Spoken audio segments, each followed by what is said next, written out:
Hello everyone, welcome to the session. SBI PO prelims exam 8th और 15th मार्च को होने जा रहा है और आप में से बहुत सारे बच्चे ये क्वेरीज लेकर के आते हैं कि सर पढ़ा हुआ तो बहुत है हमने, बट मॉक टेस्ट में नंबर नहीं आ रहे। या बहुत सारे बच्चे ऐसा डायरेक्टली पूछते हैं, कोई पीछे उसके कोई ऐसी चीज नहीं बताते, लेकिन पूछते हैं कि सर मॉक टेस्ट में स्कोर कैसे बढ़ाया जाए।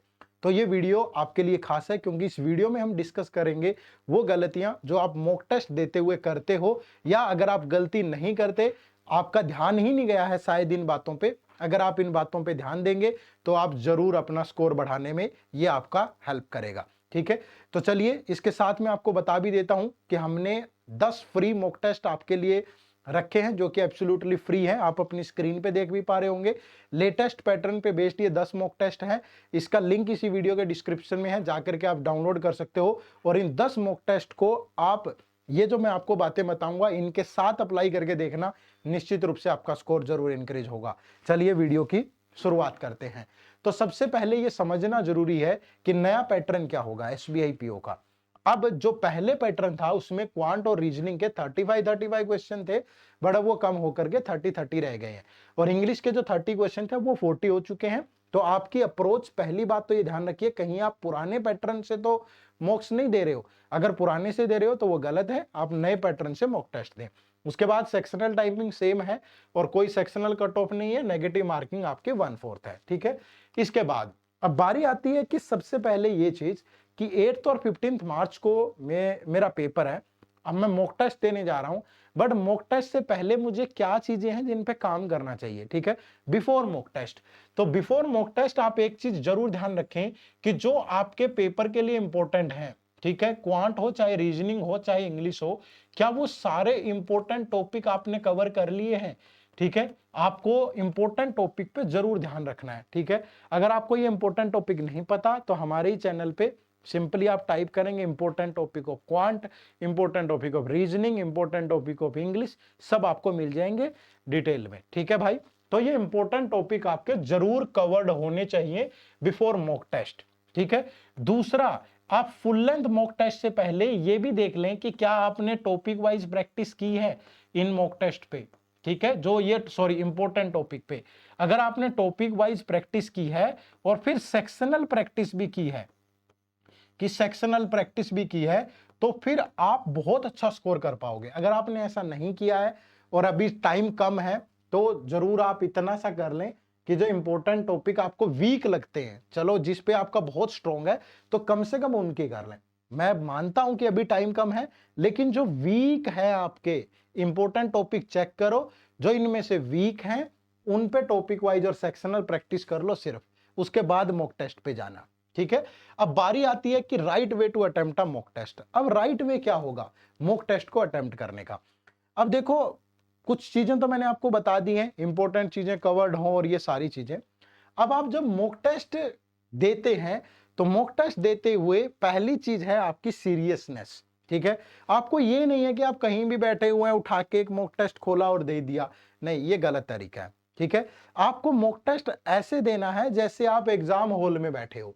ठीक है, आपके अंदर वही फीलिंग होनी चाहिए जो एग्जाम सेंटर वाली फीलिंग है, वही फीलिंग आपको यहां पे आए। प्रॉपर आपके पास घड़ी हो, प्रॉपर आपके पास पानी वानी रखा हो, प्रॉपर सीटिंग हो, चेयर, कंप्यूटर, सब अच्छे से मॉक टेस्ट दें। मोबाइल से दे रहे हैं, मोबाइल से भी वही चीजें ध्यान रखें। ठीक है, लेकिन प्रॉपर वैसे ही देना है आपको जैसे एग्जाम को समझ करके। तो आपकी जो सीरियसनेस है वो बड़ा मैटर करेगी। ठीक है, सीरियसनेस है जो वो बड़ा मैटर करेगी। कोशिश करिए कि आप मॉक टेस्ट भी उसी टाइम पे दें जिस टाइम पे आपका एग्जाम होता है। एग्जाम 4 शिफ्ट में होता है। ठीक है, वो चारों शिफ्ट आपको पता हो, एक मॉर्निंग की होती है 9 के आसपास, फिर एक 11 बजे के आसपास, एक बजे टाइमिंग होती है, तो 2 बजे के आसपास एक इवनिंग वाली होती है। तो इन्हीं में से किसी में भी आप मॉक टेस्ट दें, अपने कंफर्ट के हिसाब से नहीं, उसी के हिसाब से दें। ठीक है, तीसरा, मॉक टेस्ट देते हुए आपको क्या करना है कि आपको प्रॉपर चीजों को का पता होना चाहिए कि यानी कि ये क्वांट वाला सेक्शन आएगा। ठीक है, कि ये 20 मिनट में मुझे क्या करना है। ठीक है, तो आपको एक सीक्वेंस पता हो। ठीक है, आपको ये पता हो कि सीक्वेंस क्या है। मतलब अगर सबसे पहले क्वांट का ऑप्शन खुला है तो क्वांट में 30 क्वेश्चन होंगे।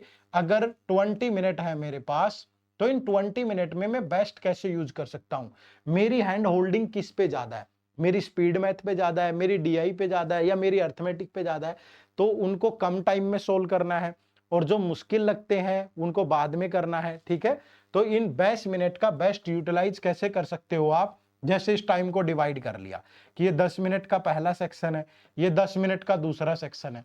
ठीक है, अब इस 10 मिनट के अंदर मैं कोई भी रॉन्ग अटेम्प्ट नहीं करूंगा। ठीक है, कोई भी ऐसा टॉपिक ट्राई नहीं करूंगा जो मैंने पहले पढ़ाई हुआ नहीं है। ठीक है, मैं यहाँ पे कोई भी डिफिकल्ट क्वेश्चन टच नहीं करूंगा।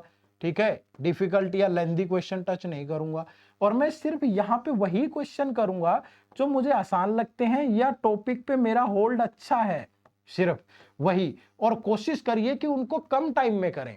ऐसा नहीं है कि आप नंबर सीरीज का सवाल करने में 3 मिनट लेंगे भैया, तो कैसे गुजारा होगा। 5 क्वेश्चन है तो 2-3 मिनट में पांचों बन जाने चाहिए, क्वाड्रेटिक इक्वेशन बन जानी चाहिए, सिंप्लीफिकेशन बन जानी चाहिए, अर्थमेटिक के इजी टॉपिक बन जाने चाहिए। ठीक है, फिर यहां पे इस 10 मिनट के अंदर आप पहले डीआई करें। ठीक है, और यहां से टाइम बचता है तो इसमें डीआई कर लें, अदरवाइज यहां करें, और उसके बाद जो चीजें छूट गई थी वो ट्राई करें। ठीक है, तो इस तरीके से देखें, कभी बाद में ऐसा पछतावा ना हो। ठीक है, कि यार कोई बाहर निकल के कह रहा है तो क्वाड्रेटिक इक्वेशन में फला क्वेश्चन का क्या आंसर था, और आप कह रहे हो अच्छा पेपर में क्वाड्रेटिक इक्वेशन भी थी, मैं तो पहुंचा ही नहीं वहां तक, मेरा तो टाइम ही खत्म हो गया था। तो ये गलत है। ठीक है, तो आप प्रॉपर सीक्वेंस बना लें अपनी, क्वांट में भी, रीजनिंग में भी। ठीक है, और इंग्लिश में भी। जैसे रीजनिंग के अंदर आप ध्यान रखें कि पहले 10 मिनट में आप 10 भी मैं ज्यादा कह रहा हूं, पहले 7 से 8 मिनट में आप सारा पार्ट निपटा दें मिसलेनियस वाला, अगर 15 क्वेश्चन है तो। फिर 15 क्वेश्चन सीटिंग अरेंजमेंट और पजल के, ये थोड़ा टाइम लेंगे, तो ये दूसरे 12 से 13 मिनट में कर लें। इंग्लिश में भी आप ध्यान रखें कि पहले आप मिसलेनियस वाले छोटे 1 लाइनर या छोटे क्वेश्चन पहले कर लें, फिर कॉम्प्रिहेंशन क्लोज टेस्ट बाद में कर लें। तो ये प्रॉपर सीक्वेंस बनाओ। ठीक है, अगर ये नहीं होगी तो मतलब यार पेपर वाला दिन जो होता है ना, वो सिर्फ ये प्रूव करने का है कि भैया मेरा स्कोर आ गया, सेलेक्ट करो मुझे। समझ रहे हो ना, तैयारी का घर पे पता चल जाता है। तो जब आप मॉक टेस्ट दें तो ऐसे दें जैसे रियल एग्जाम दे रहे हैं, वही वाली फीलिंग के साथ। ठीक है, तो ये बहुत जरूरी है, प्रॉपर सीक्वेंस की समझ होना, ये सब चीजें।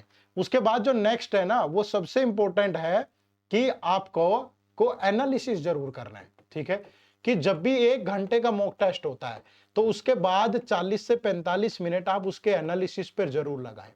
ठीक है, एनालिसिस करना बहुत जरूरी है बच्चे, और एनालिसिस कर लें। मैं तो ये बोलूंगा कि आपने कॉपी लगा लो। ठीक है, और उसमें लिख लो ये टेस्ट नंबर 1 है। ठीक है, और ऐसे करके आपको 10 टेस्ट देने हैं।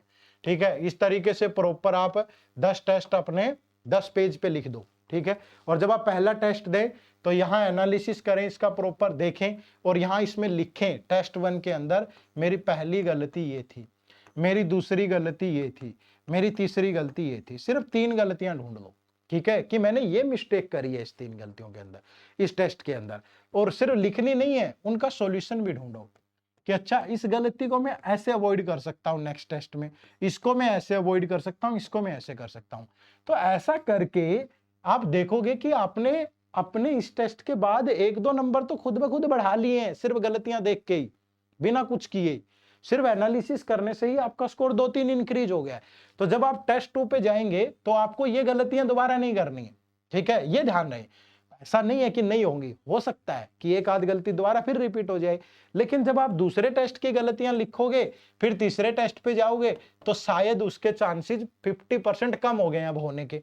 ठीक है, जब चौथे पे जाओगे, 5वें पे, 6ठे पे ऐसे जाओगे, मान लिया कि 3 नहीं सुधार पाओगे, हर टेस्ट के साथ 1-1, 2-2 गलतियां भी सुधारोगे, तो 12-15 गलतियां आपकी सुधर जाएंगी। और ऐसा करने से मतलब एक गलती 1 नंबर, तो 12-15 स्कोर आपका वैसे ही बढ़ गया भाई। तो जहां आप यहाँ पे टेस्ट 1 में 40-45 नंबर ला पा रहे थे, यहाँ पे 60 नंबर ले पाए। ठीक है, तो अपनी गलतियों से सीखना, analysis is the most important, ये बात याद रखिएगा। तो बेस्ट तरीका क्या है मॉक टेस्ट देने का? एग्जाम सीरियस माहौल में दें, टाइम का ध्यान रखें, प्रॉपर सीक्वेंस बना के दें। ठीक है, चीजों का ध्यान रखें कि कौन से क्वेश्चन पहले करने हैं, कौन से बाद करने हैं। उसके बाद फिर उसका प्रॉपर एनालिसिस करें, एनालिसिस में देखें क्या गलतियां। अब गलतियां क्या हो सकती है? गलतियां ये हो सकती है कि यार ये ना, ये टॉपिक तो बार बार आ रहा है हर मॉक टेस्ट में और मैंने तो पढ़ा ही नहीं था। पढ़ लो भाई, एक दिन लगा के खत्म करो। ठीक है, दूसरा आप ये गलतियां कर सकते हो कि यार मैं तो रॉन्ग बहुत ज्यादा कर रहा हूं, तुक्के मार रहा हूं। मत मारो ना बच्चे, तुक्के मारने ही नहीं है आपने। तीसरी गलती हो सकती है सीक्वेंस में गड़बड़ कर रहा था, ये पहले करना था, ये बाद में करना था, उसे सुधारो। चौथी गलती कोई और हो सकती है कि मैं बीच में इसको सीरियसली नहीं ले रहा हूं, मैं टाइम वेस्ट कर रहा हूं, मैं इधर उधर बातें करने जाता हूं किसी से। तो पेपर में भी कर सकते हो, घर पे भी अवॉइड करो। और पैनिक नहीं होना, फल वैसा ही मिलेगा जितनी आपने मेहनत करी है। आप ये मत सोचो कि मतलब मैं कम मेहनत करके जाऊंगा और बहुत ज्यादा आउटपुट निकाल लूंगा पेपर में, पॉसिबल नहीं है, तुक्का नहीं चलेगा। दूसरा, आप जितना करके गए हो उतना करने से भी आपको कोई नहीं रोक सकता। पैनिक होने से काम नहीं चलेगा। आप जितने भी आपका एफर्ट करोगे, effort is directly proportional to result. जितना करोगे उतना ही मिलेगा। तो ये ध्यान रखिएगा, पैनिक ना होकर के अच्छे से इन चीजों को हैंडल करें आप। ठीक है, तो यही एक तरीका है। और 10 मॉक टेस्ट आपको फ्री में मिल रहे हैं भाई, जिसका लिंक इसी वीडियो के डिस्क्रिप्शन में है, आप उसे भी जरूर ज्वाइन करें। ठीक है, इसके अलावा हमने आपके लिए बहुत कम अफोर्डेबल रेट में टेस्ट सीरीज लॉन्च की हुई है। ठीक है, मतलब इतना प्राइस है इसका, इतने में एक मतलब आपका पॉकेट मनी इतना होता होगा। ठीक है, आप यहाँ कोर्सेज पे जाएंगे, हमारी वेबसाइट है edutap.in, यहाँ पे जाना है आपको। इसी वीडियो के डिस्क्रिप्शन में इसका भी लिंक मिल जाएगा। यहाँ जाएंगे, ये SBI PO कोर्सेज आप ओपन करते हैं। ठीक है, तो यहाँ पे आप देखोगे कि ये हमारी टेस्ट सीरीज है। ठीक है, ये सिर्फ PO की टेस्ट सीरीज है और इसमें आपको मॉक टेस्ट मिल रहे हैं, आपको टॉपिक वाइज भी मिल रहा है, सेक्शन वाइज भी मिल रहा है, फुल लेंथ भी मिल रहा है, प्री और मेंस दोनों मिल रहा है। ठीक है, इसमें आपको सोल्ड PYQ भी मिल रहे हैं, इसमें आपकी पूरी परफॉर्मेंस रिपोर्ट भी आती है, इसमें आपको करंट अफेयर भी मिल रही है, जून से लेकर के मैगजीन भी और MCQs भी, सब कुछ। और सिर्फ 301 में आपको मिल रहा है। ठीक है, 93% का डिस्काउंट इस पे है, इसमें जरूर इनरोल करें।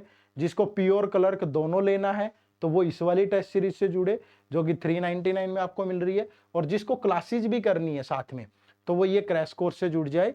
ठीक है, इसमें क्लासेज भी प्री की खत्म हो चुकी है, मेंस की मेंस के टाइम पे होंगी, और ये भी बहुत अफोर्डेबल प्राइस में अवेलेबल है। तो इन कोर्सेज का लिंक भी इसी वीडियो के डिस्क्रिप्शन में है, जस्ट एक क्लिक की देरी पे है।